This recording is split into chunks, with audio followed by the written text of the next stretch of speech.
Les amis, bienvenue, j'espère que vous allez tous très bien, trop content de vous retrouver pour cette nouvelle vidéo où je vais vous présenter mes 10 joueurs à suivre en 2024.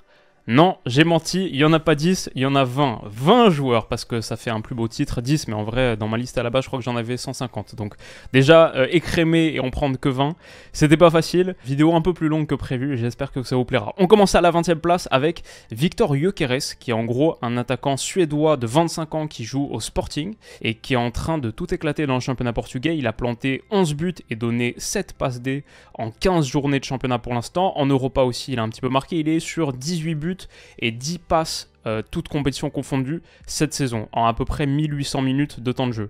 Il a été recruté une vingtaine de millions, 20 millions d'euros par le Sporting cet été. Avant ça, en gros, c'était un joueur de Brighton qui était prêté un petit peu partout, à St. Pauli en Allemagne, Swansea, Coventry, où finalement il a été acquis par Coventry en 2021 pour 1,2 million. Il a un peu tout explosé en Championship, 21 buts et 10 passes en 2022-2023, 17 buts et 5 passes en 2021-2022.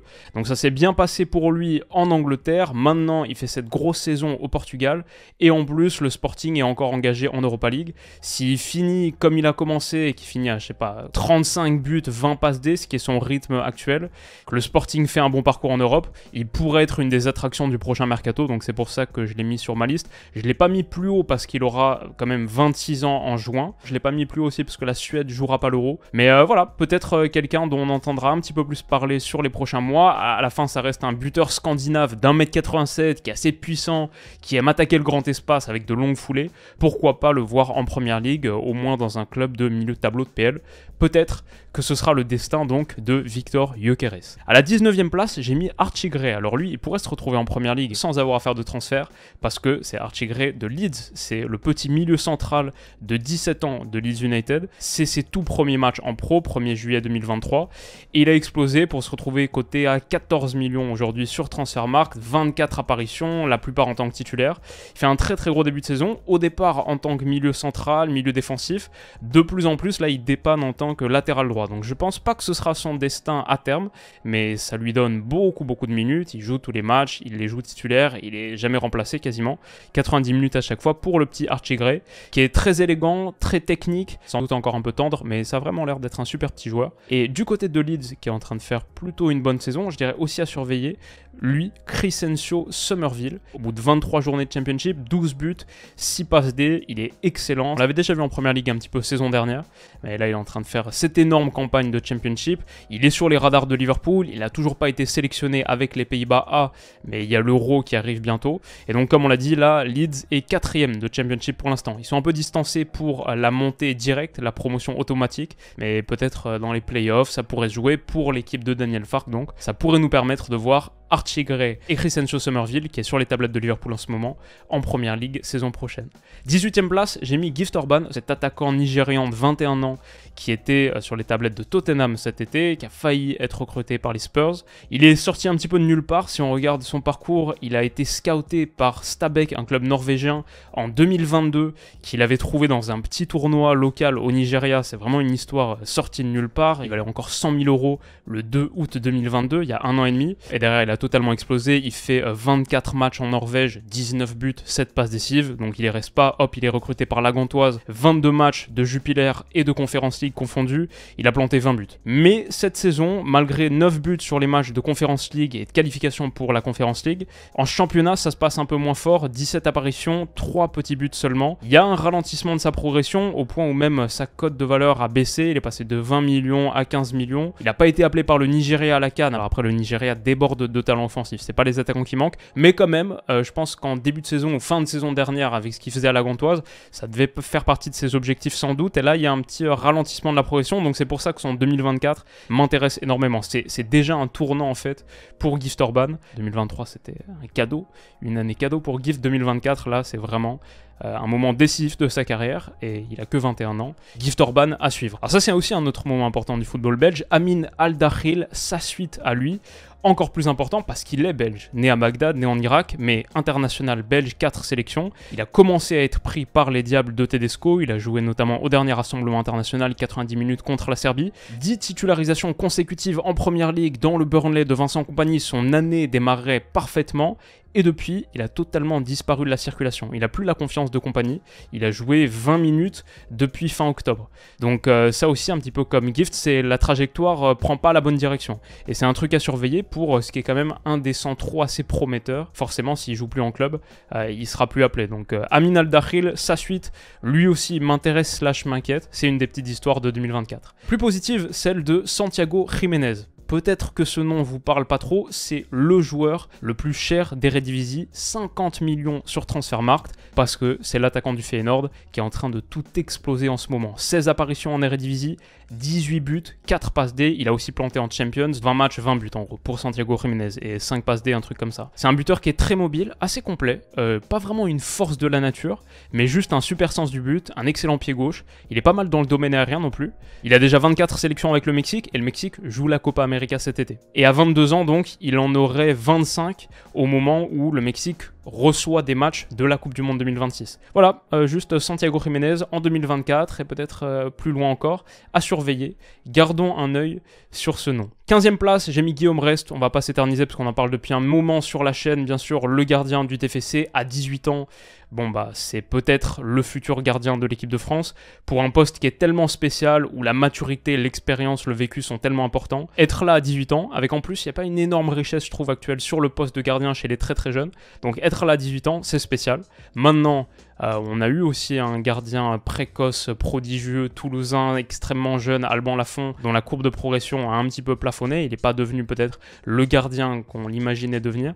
Donc bon, rien n'est écrit, mais c'est sûr que c'est à surveiller. La progression de Guillaume Rest, c'est un truc sur lequel il faut avoir un œil. Comme celle de Lucas Chevalier aussi, qui est plus âgé, du côté de Lille, 22 ans, qui a peut-être montré plus de choses. Je vous ai posé la question justement sur Twitter l'autre jour, qui est le jeune gardien français le plus prometteur? Bah, les résultats sont tombés, 14 236 votes, c'est pile 50-50. Et Twitter fait à la décimale. Ça aurait pu être 50,1 à 49,9. Non, c'est 50-50. Donc on verra. Guillaume Rest à suivre. Lucas Chevalier aussi à suivre.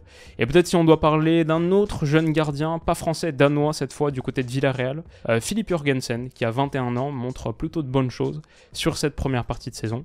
Voilà, je le citerai également. 14e place, j'ai mis Jadon Sancho, peut-être le nom le plus connu du 11, parce que Jadon Sancho, oui, c'est quand même un gars qui à un moment a été coté 130 millions d'euros sur Transfermarkt, il devait être sans doute dans le top 3 ou top 5 des joueurs les plus valuables en 2020. Sa cote s'est totalement effondré, il est à 25 aujourd'hui, il avait signé pour quasiment une centaine de millions d'euros à Manchester United, bah il joue plus. Mais aux dernières nouvelles, il devrait signer à Dortmund en prêt. Donc peut-être de quoi se relancer, peut-être de quoi rendre son année 2024 intéressante, de quoi prendre le wagon pour l'Euro à la fin d'année. Ça peut être compliqué vu la richesse qu'il y a en Angleterre, mais on sait jamais. Donc ça, c'est un truc. Là où ça m'intéresse un peu moins, c'est que même si ça marche bien à Dortmund, quelque part, et alors, ça a déjà été fait. Maintenant, ce qu'on attend, c'est le niveau supérieur. Donc bon, c'est bien pour se relancer sans doute, et on verra la forme que ça prend. Mais c'est pour ça que c'est pas dans mon top 10. Peut-être ça m'intéresse plus Ian Madsen, qui lui aussi apparemment va signer à Dortmund en prêt depuis Chelsea. À chaque fois que je l'ai vu jouer à Chelsea, je trouve ça relativement intéressant. À voir ce qu'Ian Madsen donnera du côté de Dortmund. Mathias Soulé à ma 13e place, un des meilleurs prêts de la saison, je pense. Il jouait pas trop à la Juve, il a été prêté à Frosinone, et là, il est en train de faire une vraie bonne saison. 8 buts, une passe D en 17 apparitions de championnat, il est titulaire constamment, 87% des minutes jouées. Il a un peu explosé, c'est un ailier argentin de 20 ans, 1m82, très dribbleur, très dynamique, passeur, on le voit sur son profil statistique avancé, sur les passes progressives, sur les dribbles réussis, 3,68 par match, c'est énorme, ça le met top 5% en Europe, mais aussi avec plutôt un bon volume défensif. Pour moi, c'est ce que l'Argentine fait de mieux. Donc voilà, Mathias Soulé qui est déjà à 25 millions, il était en début de saison à 4,25, a explosé à Frosinone. Ça m'intéresse pas mal et en plus je vois qu'il y a un quart de finale de Coupe d'Italie contre la Juve dans 2 jours, ce jeudi. Gardons un œil donc sur le petit Mathias Soulé. Et également sur Michael Kayode. Michael Kayode donc c'est un latéral droit italien de 19 ans qui est en train d'exploser à la Fio. Il n'avait pas joué une seule minute en pro avant le début de la saison. Fiorentina Primavera en juin 2023, coté à 800 000 euros. Aujourd'hui 12 millions, hop, explosion de sa cote. Il s'était déjà distingué en 2023 aussi, en marquant le seul but de la finale de l'Euro U19 contre le Portugal, donc que l'Italie a remporté. Il peut devenir un des latéraux droits importants du foot européen, un poste où les trajectoires sont tout le temps fulgurantes. Les gars sortent de nulle part et deviennent en 2 ans des membres importants de grands clubs européens. Les latéraux, ça peut aller très vite. Et Michael Kayode, on pourrait potentiellement le voir en 2024, tout en haut. En plus, la Fio est plutôt bien placée, 4ème de Serie A pour l'instant, à voir si ça continue. Ok, on va commencer à rentrer dans le top 10, mais avant ça, Joshua Zirkzee à la 11e place. On est encore en Italie donc, et cette fois c'est presque un revenant, Zirkzee. Et pourtant, il a que 22 ans. On en entend parler depuis un moment, il avait joué ses toutes premières minutes en pro en 2019, mais derrière pas grand chose du côté du Bayern, il avait été prêté très rapidement à Parme, ensuite Anderlecht où c'était pas mal, en 32 matchs de Jupiler Pro League, 15 buts, 8 passes D, ok.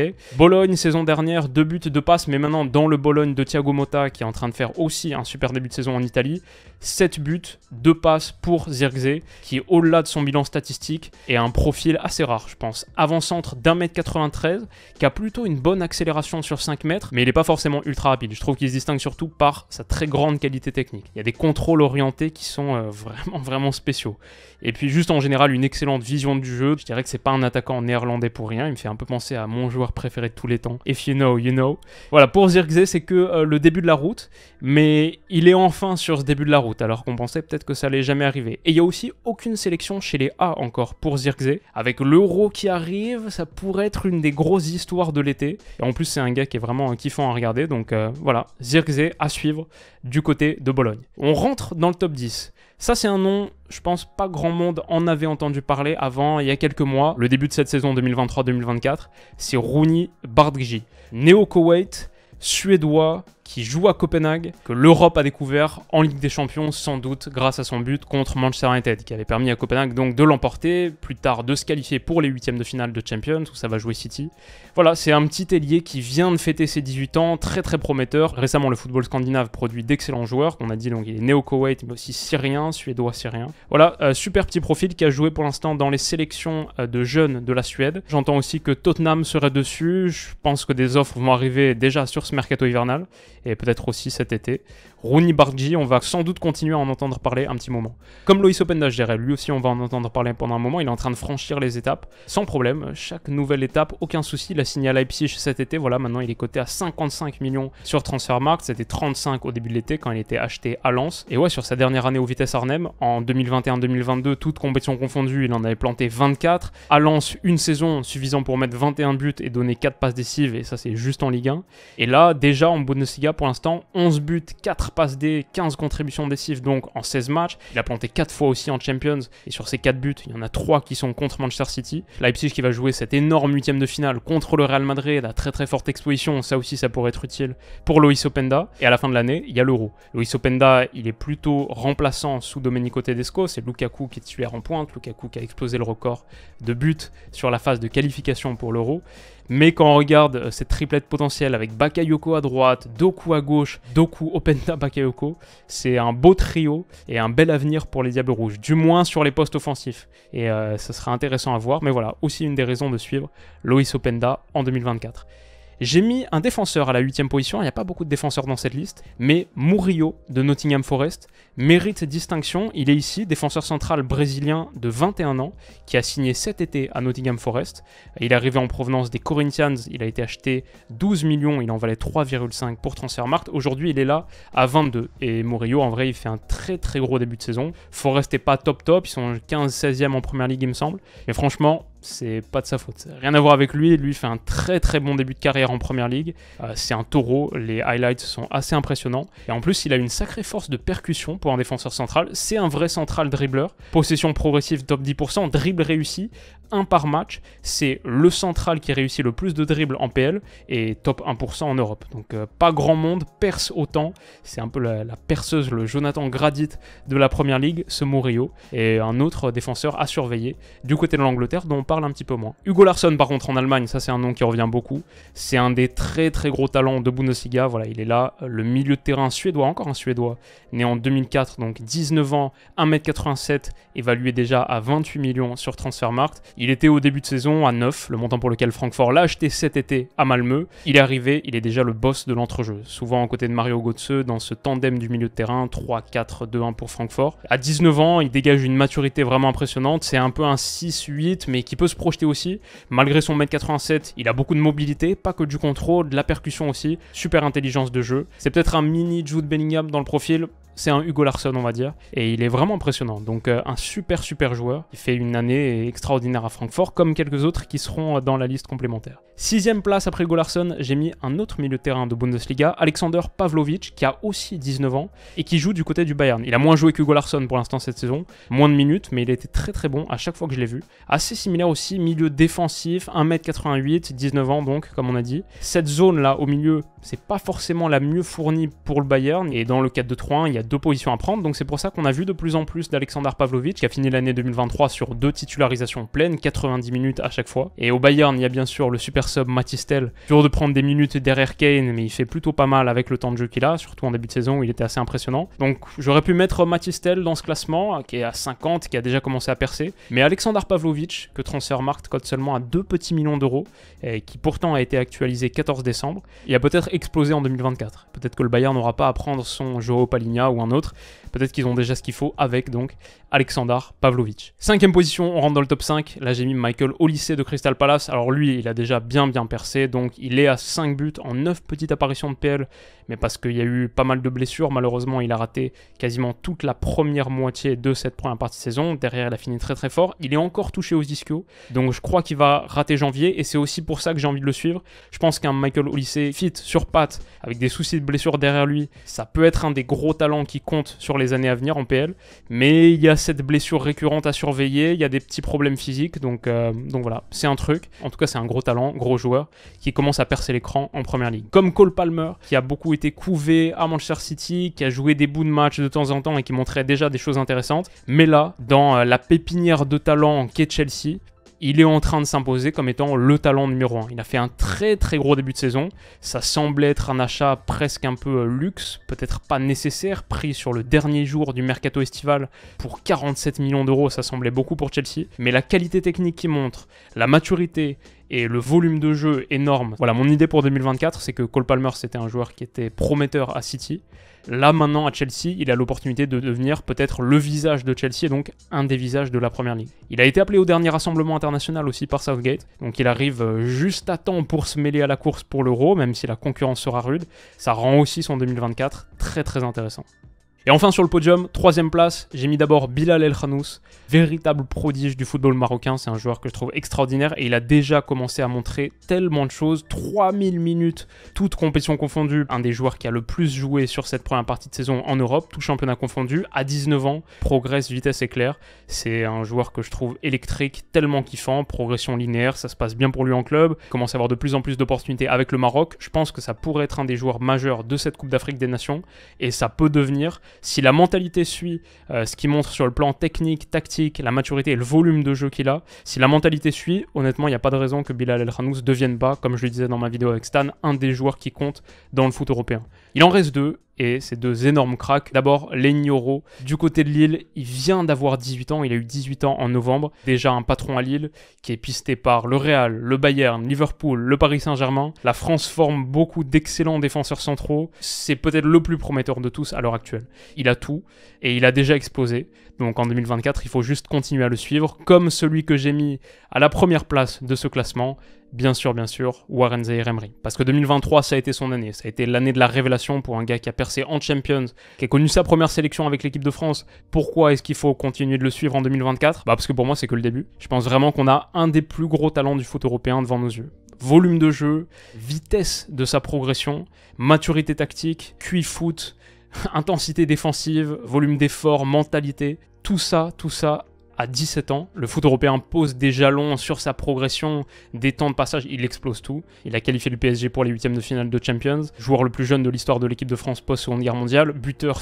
au bout de quelques minutes de jeu avec les Bleus. Ses temps de passage sont fous, et c'est difficile pour moi de l'imaginer ne pas être une pièce majeure de l'équipe de France à l'Euro. Je sais que ça arrive très vite, et je sais que voilà, et le milieu de terrain avec Rabiot, Griezmann et Tchouaméni, il a bien fonctionné à la dernière Coupe du Monde, mais honnêtement, Zaïre-Emery, je pense qu'il va se rendre indépassable. incontestable. En tout cas, c'est la trajectoire que sa courbe dessine. Il est tout en haut, mais du coup la pression aussi. Il y a d'énormes échéances pour son club, pour son pays, où il pourrait être déterminant, avant même d'avoir passé son baccalauréat.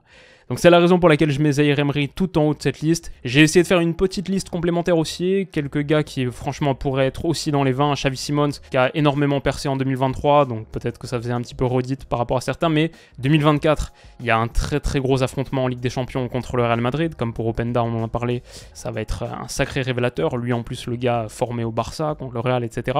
Il arrive à l'Euro avec les Pays-Bas, avec déjà un certain statut. Il doit être sans doute le leader offensif d'une équipe qui a des ressources intéressantes, mais un petit peu moins sur le dernier tiers. Donc Xavi Simons, il doit aussi jouer un rôle avec les Oranges. Et enfin, retour au PSG à la fin de la saison. Ou en tout cas, un mercato estival qui promet d'être un petit peu costaud. Donc plein de raisons de suivre Xavi Simons en 2024. Comme Take Kubo aussi, quelle photo. C'était aussi une des histoires de 2023, mais la Real Sociedad, en plus contre le Paris Saint-Germain, il y a la Coupe d'Asie qui arrive pour lui aussi, et il est en train d'exploser. Donc Take Kubo à suivre. Timo Werner qui apparemment va retourner en Première Ligue, va être prêté là à Tottenham. Est-ce que cette fois Timo Werner en Première Ligue sous Postecoglou, ça peut marcher? Bobby Firmino qui peut-être reviendra en PL aussi, apparemment ça se passe pas top à Al Ahly en Arabie Saoudite, et Fulham serait dessus, donc si on retrouve Bobby Firmino en PL, c'est pas pour me déplaire. Kobe Mainoo du côté de Manchester United, il était dans ma liste initialement, et je sais pas trop pourquoi il en est sorti, un petit peu comme Pavlovic, un de ces milieux centraux prometteurs, de gros clubs, à voir le nombre de minutes exactement dont il peut disposer, mais à chaque fois que je le vois, je le trouve intéressant.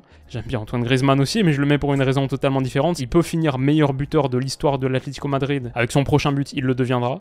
Si l'Atlético performe bien en Champions, et pourquoi pas, ça pourrait l'amener pas trop loin d'une bonne position au Ballon d'Or si derrière en plus l'équipe de France remporte l'Euro et qu'il est aussi bon qu'il l'était à la Coupe du Monde. Sur le niveau de jeu actuel, sur ses performances récentes en équipe de France, si toutes les étoiles s'alignent, peut-être que le 2024 de Griezmann sera la plus belle année de sa vie. Il y a Mohamed Ali Chou aussi, ça n'a rien donné du côté de la Real Sociedad, il revient en France, il a signé à Nice, ça me plaît. Ousmane Diomandé du Sporting Portugal, on a parlé de Victor Gyökeres du Sporting, mais derrière en défense centrale, il y a un petit prodige, un des défenseurs les plus prometteurs, l'ivoirien Ousmane Diomandé, qui en plus va jouer la Coupe d'Afrique. Dans ma liste complémentaire, je mets aussi Arthur Vermeeren de l'Antwerp. Je mets à la fois Vitor Roque, qui est déjà arrivé au Barça, et Hendrik, qui arrivera un petit peu plus tard cet été, mais c'est aussi en 2024. Je mets Tejan Buchanan, qui aura pas trop de mal sur son changement de maillot, parce qu'il a signé à l'Inter. J'avais raté cette information. Il vient de signer à l'Inter, là, au mercato hivernal. On en parlait pas mal à l'époque de la Coupe du Monde sur la preview Canada.